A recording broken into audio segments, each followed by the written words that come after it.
नमस्कार, स्वदेश न्यूज की खास पेशकश बातें सितारों की में आप सभी का स्वागत है। मैं हूं भागीरथ साहू। बातें सितारों की में आज हम रूबरू होंगे अभिनेता संदेश कौर से। संदेश कौर का जन्म नागपुर में हुआ। संदेश ने अपने अभिनय की शुरुआत रंगमंच से की। कई नाटकों में अभिनय किया, इसके बाद टीवी और फिल्मों का रुख किया।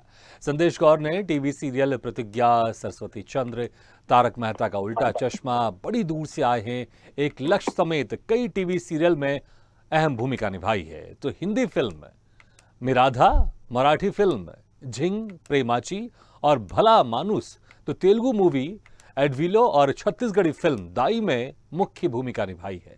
इसके अलावा संदेश कौर ने कॉमेडी वेब सीरीज बेरोजगार बलमा में मुख्य भूमिका निभाई है। तो कई म्यूजिक वीडियो एल्बम में लीड रोल किया है। तो आज हम इनसे रूबरू होंगे और जानेंगे इनके अभिनय के सफर के बारे में।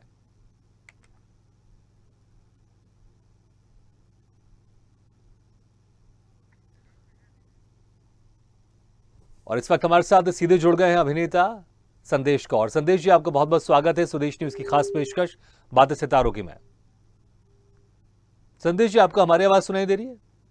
चलिए, लगता है कि हमारा संपर्क उनसे नहीं हो पा रहा है। हम दोबारा कोशिश करते हैं हम उनसे संपर्क साधने की। तो तस्वीरों में आप देख रहे हैं आज के हमारे मेहमान संदेश गौर से। तो संदेश कौर का जन्म नागपुर में हुआ है। रंगमंच से इन्होंने अभिनय की शुरुआत की। कई सालों तक रंगमंच में कई नाटकों में अभिनय किया और अपनी एक्टिंग को तराशा, क्योंकि रंगमंच एक ऐसा प्लेटफॉर्म है जहां पर फ्रेशर्स अक्सर आते हैं, जुड़ते हैं और अपनी प्रतिभा को पहचानते हैं, अपने एक्टिंग की स्किल्स को और बढ़ाते हैं।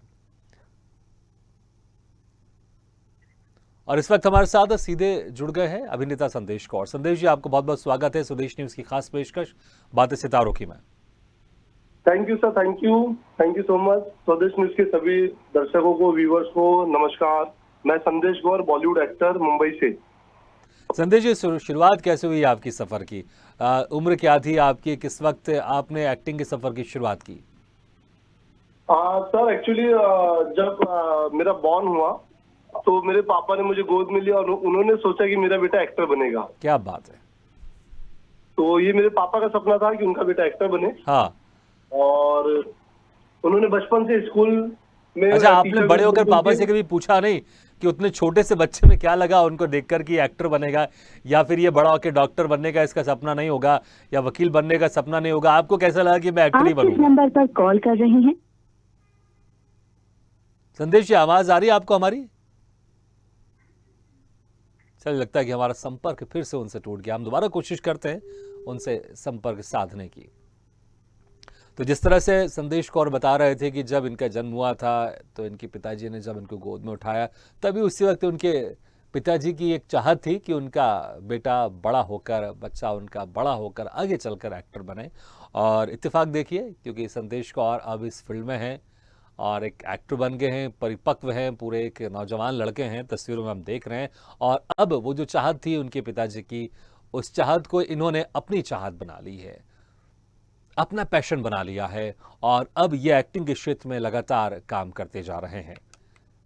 कई फिल्मों और कई टीवी सीरियल्स में इन्होंने अहम भूमिका निभाई है।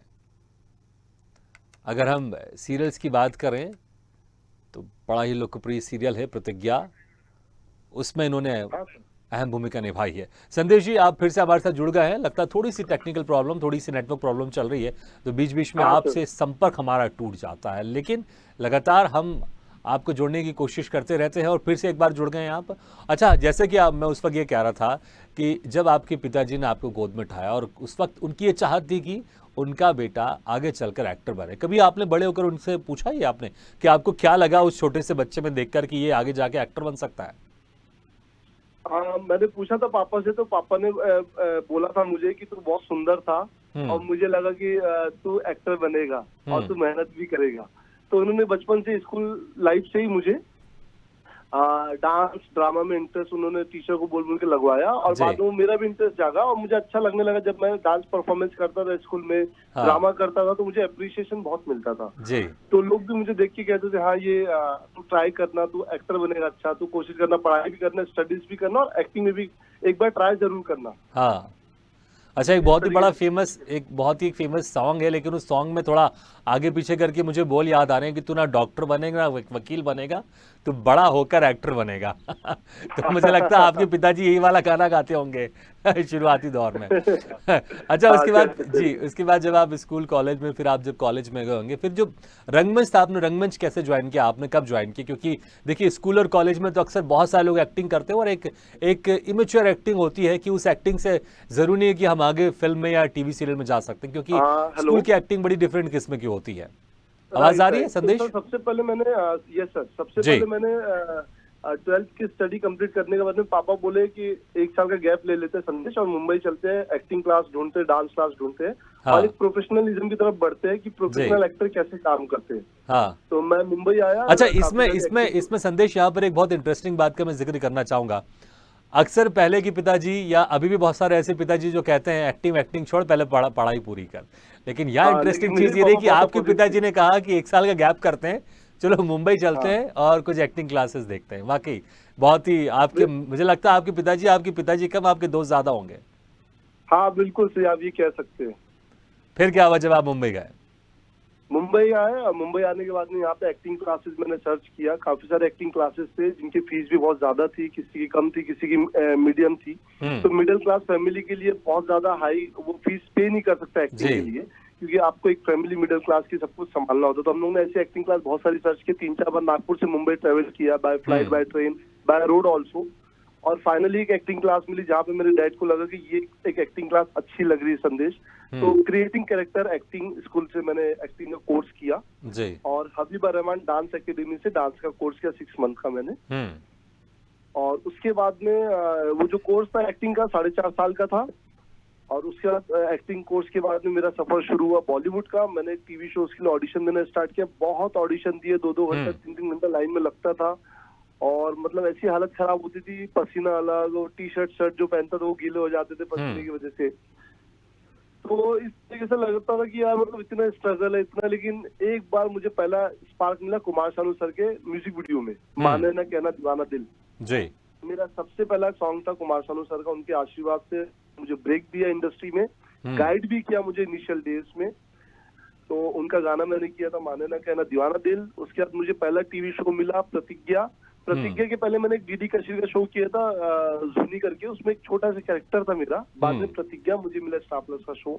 फिर जर्नी स्टार्ट हुई, मैंने सीनियर टीवी आर्टिस्ट एसोसिएशन जिसको हम सिंटा भी कहते हैं, मुंबई में मैंने उसका कार्ड बनाया। कार्ड बनाने के बाद में मुझे CID southern India episodic shows काफी मिले। मैंने अपनी एक्टिंग को मतलब और अच्छे से करने के लिए प्रतिभा को, टैलेंट को मैंने कोशिश की, और प्रैक्टिस करने के नाते ही मैंने एपिसोडिक शोज भी किए कि एक्टिंग इंप्रूव होगी ऑन सेट जाके। अच्छा, वो जो तो ये पहला आपका टीवी सीरियल था प्रतिज्ञा, ये कैसे मिला आपको? इसके लिए आपने कितने पापड़ बेले? क्योंकि आप ये बता रहे थे ऑडिशन में आप खड़े रहते थे, आपके कपड़े पूरे पसीने से भीग जाते थे, गीले हो जाते थे, कई घंटों तक आपको खड़े होना पड़ता था। तो जो सीरियल था प्रतिज्ञा, इसके लिए आपने कैसा ऑडिशन दिया था? और जब आपको चीज़ें हुई कि आप इस रोल के लिए आप लॉक हो गए, तो उस वक्त क्या रिएक्शन था? क्या आप एक्सपेक्ट कर रहे थे कि होगा या नहीं होगा? एक्चुअली प्रतिज्ञा शो के टाइम पे मैं पीजी में रहता था मुंबई में, अंधेरी में, ओल्ड माड़ा एक जगह है जानकी देवी लेन, वहां पर मैं रहता था। तो हम लोग कुछ 10-12 लोग रहते थे वहां पे 2 BHK में। तो वहां पे एक फ्रेंड ऑडिशन के लिए गया था एक दिन पहले। तो उसने मुझे फिर नेक्स्ट डे आके बताया कि यहाँ पे टीवी शो के ऑडिशन चल रहे संदेश, तू भी एक बार दे दे। तो मैंने भी वहां पे जाके ऑडिशन दिया, और लकीली हम दोनों का उसमें सिलेक्शन हुआ शो में। और फिर वहाँ पे जो इन्होंने कास्टिंग की उनसे मैं मिला, ऑडिशन दिया, और हम दोनों का सिलेक्शन हुआ। और हम लोग को बहुत एंजॉयमेंट किया। मतलब एक कहते हैं ना, एक मतलब जो चीज होने वाली होती है ना सर, वो बहुत इजीली हो जाती है। और जो नहीं होना रहता ना, उसके लिए आप घंटों लाइन में लगे रहो, ऑडिशन दो, लोगों से मिलो, कुछ नहीं होता है। हाँ। लेकिन जिसको होना होता है ना, वो एक छोटे से 2 लाइन के ऑडिशन भी डन कर देते आपके साथ। अच्छा, आपने ये कुछ ज्यादा सोचा नहीं होगा कि इसमें होगा कि नहीं होगा, लेकिन उसके पहले आपका हो गया और आपके पास कॉल आ गया होगा। अच्छा, क्या रोल था इसमें, वो जानना चाहेंगे क्या रोल था? और आपके दोस्त का भी क्या रोल था, ये भी जानना चाहेंगे, क्योंकि आपने दोस्त का जिक्र किया है। ओके। तो जो मेरा फ्रेंड था मयंक अरोरा, वो उसमें डीआईजी माथुर फैमिली में सबसे छोटे बेटे का उसका रोल फाइनल हुआ था, और मैं उसका दोस्त बना था। राहुल मेरे कैरेक्टर का नाम था जी। और उस शो में उन दौरान कोमल की जो फैमिली होती है, जो प्रतिज्ञा का मायका होता है, तो वहाँ पे एक फैमिली न्यू इंट्रोड्यूस होती है डीआईजी माथुर करके। जी। तो वहां पे से सर हम लोग का रोल ये था कि कॉलेज में हम स्टडी कर रहे हैं और कोमल की खिंचाई करते थे। जो कोमल थी, जी। कैरेक्टर का नेम है कोमल और उसका रियल नेम है पार्वती। तो उसको पढ़ना नहीं आता, इंग्लिश बोलना नहीं आता, वो यूपी टोन वाली लड़की थी, तो उसको छेड़ते थे। फिर बाद में इनका शादी का फंक्शन हुआ, आगे आरुषि की शादी हुई, जी। चलिए, अमन तो की शादी आपकी थी, बातों से सगाई लग रहा है का। कि आपको बड़ा मजा आएगा ये रोल करने में, क्योंकि एक तो पहला ब्रेक भी था टीवी सीरियल का और बड़ा इंटरेस्टिंग कैरेक्टर भी था। छेड़ने में किसको मजा नहीं आता है लेकिन वो पॉजिटिव अरे होना लेकिन चाहिए। ये हाँ। मेरे लिए बहुत अच्छी बात इसलिए थी क्योंकि उस टाइम पे ये जो टीवी शो मन की जी। आवाज, प्रतिज्ञा और स्टार प्लस हाँ। नंबर 1 टीवी शो था पूरे टेलीविजन इंडस्ट्री में सर। जी। मतलब सोनी क्या, जी टीवी क्या, सबसे हाईएस्ट रेटिंग था। और ऐसे शो में आपकी एंट्री मिलना अपने आप में बहुत बड़ी बात है, वो भी बीइंग अ फ्रेशर। हाँ। आप फ्रेशर कहलाते हो मुंबई में। बिल्कुल, मैं पहला इसलिए वही कह रहा था आपसे कि अगर आप एक्टिंग की बात करो यहाँ पर, अगर एक्टिंग में छेड़ने का मौका मिले तो किसको मजा नहीं आएगा, लेकिन रियल में ऐसा बिल्कुल किसी को नहीं करना चाहिए, बिना किसी की परमिशन के आप उसको परेशान ना करें। राइट बिल्कुल, राइट तो इसलिए राइट, मैं यहाँ बिल्कुल मेंशन बिल्कुल, करना यहाँ पे जरूर मस्ती चाहूंगा मैं मजाक इधर। कर रहे थे। बिल्कुल। हाँ, अच्छा संदेश, एक बहुत ही इंटरेस्टिंग और बहुत ही लोकप्रिय टीवी सीरियल है, कई सालों से चला आ रहा है और अभी भी लोग इसको काफी पसंद करते हैं, तारक मेहता का उल्टा चश्मा। इसमें भी आपने काम किया, तो इसमें क्या रोल किया, ये हम, क्योंकि मेरा फेवरेट रहा, अक्सर इसके सारे एपिसोड मैंने देखे हैं, तो मैं चाहूंगा कि आप जरूर बताएं इसमें क्या रोल था और कैसा एक्सपीरियंस था इतने लोकप्रिय सीरियल के साथ काम करना। सर मेरा एक्सपीरियंस तो बहुत अच्छा रहा। जो तारक मेहता का उल्टा चश्मा जो सब टीवी पे आता है, इसकी जो पूरी टीम है, कास्ट है, क्रू है, डायरेक्टर सर है, उनकी टीम है, प्रोडक्शन टीम है, बहुत हम्बल, बहुत अच्छे हैं। उन्होंने बिल्कुल मुझे फील नहीं होने दिया कि मैं इस टीवी शो के लिए जो ज्वाइन किया कंटिन्यूटी में उस शो में, उसमें मेरा कैरेक्टर का नेम था सुमित। मैं आई.एम. खरे का बेटे का रोल प्ले कर रहा था, जो ईश्वर महादेव खरे कॉलेज के ट्रस्टी थे, महात्मा गांधी कॉलेज के ट्रस्टी थे, उनका बेटा का रोल मैंने प्ले किया। और बहुत अच्छा लगा। उस शो से मुझे बहुत ज्यादा पॉपुलैरिटी मिली, क्योंकि वो कहते हैं ना, प्रतिज्ञा के बाद सरस्वती चंद्र, उसके बाद मुझे तारक मेहता का उल्टा चश्मा, जो बड़े बड़े शो मुझे मिलने लगे थे टीवी में, उससे मुझे बहुत बड़ी पॉपुलैरिटी मिली सर। और मैं घर घर में लोग मुझे जानने लगे, और उसका रिपीट टेलीकास्ट भी आता है, मुझे अभी भी फोन मैसेज वीडियोस आते हैं। तो ये मेरे लिए बहुत खुशी की बात है कि इतने साल पहले मैंने एक शो किया था, उसका आज भी रिपीट टेलीकास्ट होता है। और वो जो एपिसोड्स आए थे ना सर मुझे लेके, वो एक्चुअली बहुत इमोशनल थे कि मेरे नजरों में मेरे पापा हीरो थे। हाँ। और वो लोगों से डोनेशन लेके उनको पैसे लेके एडमिशन देते जी। ये हमेशा आता है जब भी एडमिशन का दौर शुरू हो जाएगा वापस से अभी स्कूल कॉलेज में, तो वो रिपीट टेलीकास्ट होता है। तो मेरे नजरों में मेरे पापा हीरो होते हैं, लेकिन वो ऐसे गलत काम करते हैं जिस वजह से मुझे बाद में रिग्रेट होता, फील होता कि ये मैं उनको आदर्श मानता था, अपना इंस्पिरेशन मानता था। नहीं बिल्कुल, ये जो एपिसोड रहा है बहुत ही फेमस रहा है, क्योंकि मैंने कहा ना कि मैं भी इसका रेगुलर एक ऑडियंस रहा हूँ, व्यूवर रहा हूँ, और अक्सर मैं तारक मेहता देखता हूं, तो मुझे भी एपिसोड अच्छे से याद है, क्योंकि उसको लेकर पूरी जो तारक मेहता की सोसाइटी है वो एक स्टिंग ऑपरेशन करने की कोशिश करते हैं। हाँ, तो बड़ा ही एक इंटरेस्टिंग एपिसोड था ये। अच्छा, फिल्मों का हम जिक्र करते हैं, फिर उसके बाद ये टीवी सीरियल तो आपने बहुत सारे किए हैं, फिल्मों का फिर सफर कैसे शुरू हुआ? और जो हिंदी फिल्म है मिराधा, आपने इसमें काम किया है, मराठी फिल्म है जिंग प्रेमाची, और भला मानुस तो तेलुगु मूवी है एडविलो, और छत्तीसगढ़ी फिल्म दाई, इन सब में आपने मुख्य भूमिका निभाई है। तो फिल्म की सफर की शुरुआत कैसे हुई? सर फिल्म की सफर की शुरुआत इस तरीके से हुई, मैं नागपुर में था और प्रतिज्ञा सीरियल उस टाइम पे कर रहा था, मैं मुंबई आते जाते रहता था। तो नागपुर में ही डायरेक्टर थे हमारे विजय गुमगांवकर सर, और उनके एसोसिएट डायरेक्टर थे राजू ठोक। वो मेरे पापा के अच्छे दोस्त है, और मेरे पापा ने, वो कहते हैं ना कि कुछ लोग ऐसे होते हैं जो एक्टिंग में आता है, जो एकदम साइलेंटली वर्क करते, लेकिन मेरे पापा का बिल्कुल ऐसा नहीं था। जब से मैं मुंबई में आया तो मेरे पापा ने इतने सारे फ्रेंड सर्कल, जितने भी उनके लोग हैं, जितने अपने उनके परिचय, उन सबको बोला कि मेरा बेटा मुंबई जा रहा है, एक्टिंग करने जा रहा है, एक्टर बनने जा रहा है। तो लोगों ने उसको पॉजिटिवली लिया। मेरे लिए ये बहुत अच्छी बात रही कि मेरे पापा ने जिन जिन लोगों को बताया, सबने पॉजिटिवली लिया, क्योंकि उनको लगा कि संदेश कर सकता है, उनको दिखा मुझे। तो राजू ढोक सर मेरे पापा के दोस्त, उस फिल्म में वो एसोसिएट डायरेक्टर थे दाई फिल्म में, उसमें मैंने विलन की भूमिका प्ले की थी, निगेटिव रोल था, छत्तीसगढ़ी मूवी थी पहली। तो मेरे पापा के जरिए वो दोस्त ने, मेरे पापा के दोस्त राजू ढोक सर ने मेरे पापा को बताया कि हम लोग एक मूवी बना रहे हैं, और आपका बेटा भी मुंबई में एक्टिंग कर रहा है, प्रतिज्ञा टीवी शो में आया, तो हम भी चाहेंगे वो हमारी फिल्म का भी हिस्सा बने। तो इस तरीके से मुझे पहली फिल्म दाई मिली। सेकेंड फिल्म मिली मुझे मिराधा। उसके लिए दरियापुर एक शहर है महाराष्ट्र में, और मेरे पापा का टमाटर का बिजनेस है, तो वहां पे एक जो किसान है उनका बेटा भी एसोसिएट डायरेक्टर था उस फिल्म में। तो उन्होंने मेरे पापा से डिस्कस किया कि मेरा बेटा एक फिल्म करने जा रहा है एसोसिएट डायरेक्शन में, मिराधा फिल्म का नाम है, तो आपके बेटे का वो नंबर मांग रहा है, क्योंकि वहाँ पे हीरो की रिक्वायरमेंट है, और आपका बेटे ने इतने सारे शो किया है, सरस्वती चंद्र संजय लीला बंसाली जी के अंडर जिसने काम कर ले, तो वो चाहता है प्रोड्यूसर से एक बार उसको मिलवा दे। तो इस तरीके से मुझे मिरादा फिल्म मिली। बिल्कुल। मिरादा अच्छा, फिल्म इसके बाद मिली। आपने आपने आपने मराठी भी किए, तेलुगु भी किए, तो आप कैसे इसको आप डायलॉग याद करते थे या कैसे आप इन चीजों को मैनेज करते थे, संवाद कैसे बोलते थे आप? सर जैसा भी तेलुगु फिल्म का हो गया, तो तेलुगु हाँ। फिल्म में मैं डायलॉग याद करता इस तरीके से, इधी ना जन्मभूमि नाकु जन्म निश्चिन्न भूमि। तो ये तेलुगु में डायलॉग इस तरीके क्या से बात मैं है। अच्छा, याद इसका करता हूँ। मीनिंग भी बता दीजिए जो आपने बोला, और फिर अगर उसी मूड में आप ये डायलॉग बोल दीजिए जिस मूड में आपने उस वक्त एक्ट किया होगा, तो मुझे लगता है और अच्छा लगेगा। लेकिन पहले हाँ, मीनिंग बताइएगा, क्या इसका actually सर, मतलब था? ये जो डायलॉग है, ये तेलुगु फिल्म जो बहुत एक फेमस तेलुगु फिल्म में नाम बोल रहा हूँ, उस फिल्म का डायलॉग था, ये हीरो बोलता था, तो ये मुझे ऑडिशन की लाइन मिली थी। अच्छा, ये ऑडिशन की लाइन मिली थी आपको, यस ये आपकी लाइन नहीं थी जो फिल्म में बोली आपने? यस यस यस, तो ये अच्छा, लेकिन ऑडिशन हो की जाए ना, लाइन। एक बार फिर से हो जाए, उसी मूड में हो जाए, डिफरेंट स्टाइल में। हाँ, बिल्कुल बिल्कुल बिल्कुल बिल्कुल सर, ये एग्रेसिवली बोल रहा है और ये विलन से बात कर रहा है। मैं हाँ पहले इसका संवाद बोल देता हूँ तेलुगु में, बाद में आपको इसका मीनिंग भी बताता हूँ। जी। नहीं नहीं, आप पहले मीनिंग इसी में बताइए, फिर जन्मभूमि। संवाद। पहले मीनिंग बताइए, फिर संवाद सुनने में और अच्छा लगेगा। अच्छा ठीक है सर, इसका मीनिंग ये है कि ये मेरी जन्मभूमि है, ये मेरी जमीन है। हाँ, इसके लिए मैं अगर अपनी जान दे सकता तो तुम सबकी जान दे भी सकता हूँ। बहुत बढ़िया। अब आप डायलॉग बोलिए आप तेलुगु में, तो मुझे ओके। लगता है और अच्छा लगेगा। हाँ। ఇది నా జన్మభూమి, నాకు జన్మనిచ్చిన భూమి, ఈ భూమి ప్రాణం తీస్తానా, ప్రాణం చేస్తానా।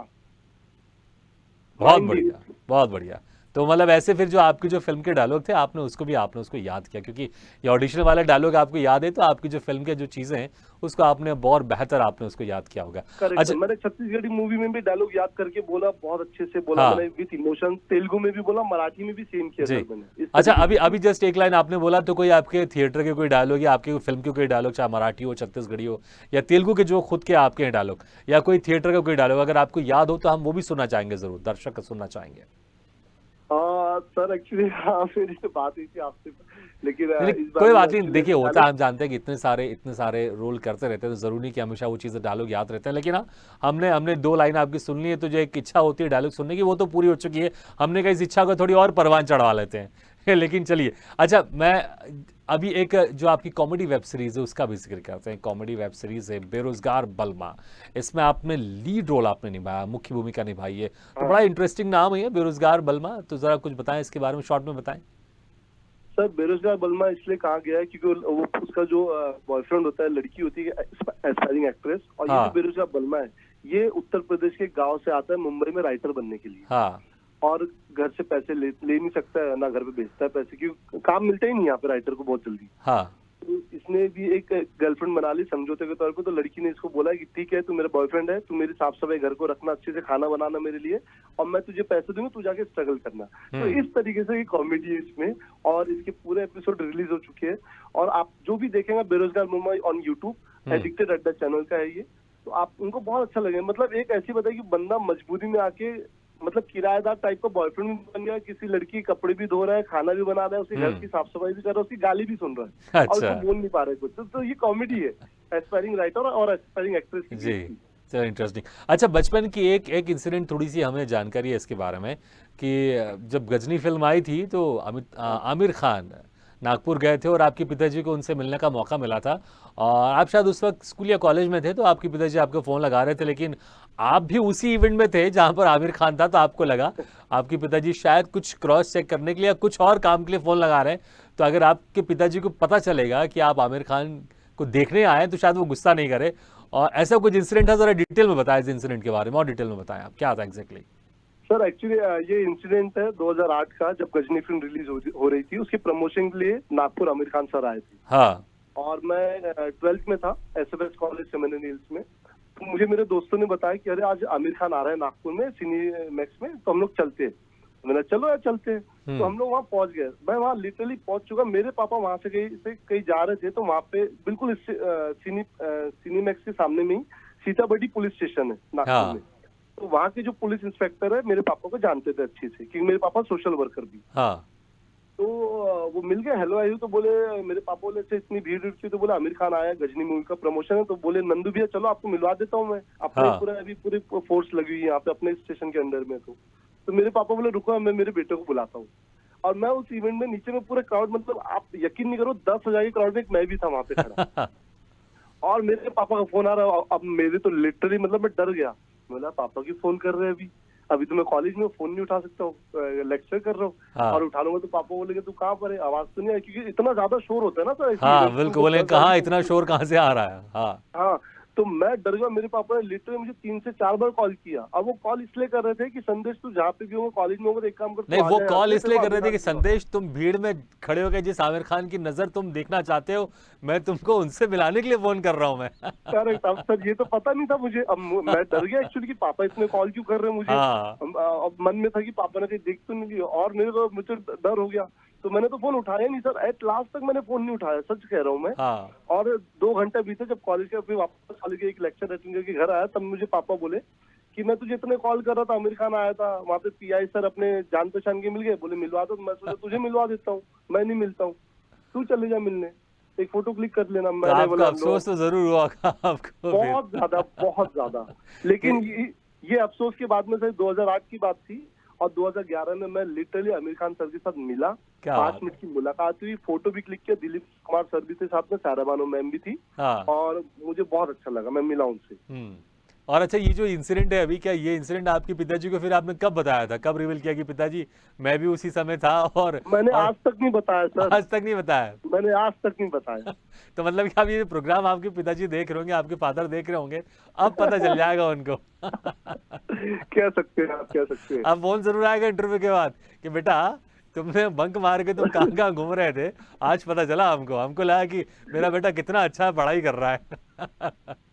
देखिए ना आप, मतलब किस्मत इसको बोलते हैं कि किस्मत आपको चीख चीख के बुला रही थी कि आजा, मैं तो मिलवा देता हूँ। मतलब इतने अच्छे डैडी मिलना बहुत मुश्किल है सर। आप बिल्कुल खुद सोचिए कि जो सामने से आपको ऑफर कर रहे हैं हर चीज का, मैं डर की वजह से जी। यार पापा क्या बोलेंगे कि इतने तू क्या कर रहा है, कहाँ पर है, इतनी आवाज आ रही है, इसलिए मैंने फोन नहीं उठाया सर। हाँ, मैंने आज तक बताया नहीं, लेकिन ये बात लेकिन मेरे अब पता पापा चल जाएगा आपके पिताजी को। अब पता चल जाएगा। अच्छा, आपके अपकमिंग क्या प्रोजेक्ट है और किस तरह के प्रोजेक्ट में आप नजर आएंगे, और ड्रीम रोल क्या है आपका? सबसे पहले मेरे अपकमिंग जो प्रोजेक्ट्स है सर, मराठी फिल्म भरमानुस रिलीज पे है, बनके हाँ। पूरी तैयार हो चुकी है। मेरे 4 वेब सीरीज है जिसमें मैंने सब में लीड कैरेक्टर प्ले किया है। एक का नाम है फ्री का बंगलो, सेकंड है स्कार, थर्ड है अतरंगी इश्क, और एक और कौन सी वेब सीरीज है मेरी, फ्री का बंगलो, अतरंगी इश्क, स्कार, और चलिए, एक और इन कोई तो भी वेब सीरीज इन है इन सर, इन जो इन मैंने सभी किया था। अपकमिंग प्रोजेक्ट के लिए आपको बहुत बहुत शुभकामनाएं। समय बहुत कम है, बस एक लाइन में बता दीजिए क्या ड्रीम रोल क्या है आपका? सर मेरा ड्रीम रोल रहेगा कि मुझे फिल्म के अंदर में रणबीर कपूर का कैरेक्टर प्ले करने का मौका मिला, उनकी ऑटोबायोग्राफी चलिए, बनती बहुत है, बढ़िया। तो बहुत सुशांत बहुत सिंह राजपूत शुभकामनाएं की। देता हूं कि आपका जो ड्रीम रोल है ये जल्द से जल्द पूरा, और आप ऐसे ही बेहतर काम करते रहें, हंसते रहें, मुस्कुराते रहें। और बहुत बहुत शुक्रिया, आपने हमारे इस कार्यक्रम में शिरकत किया। Thank you very much. तो बातें सितारों की में आज हम रूबरू हुए अभिनेता संदेश कौर से। अगले बार हम फिर किसी शख्सियत से मुलाकात करेंगे, तब तक के लिए दीजिए इजाजत। लेकिन खबरों का सिलसिला लगातार जारी है, आप देखते रहिए स्वदेश न्यूज, सबसे पहले देश।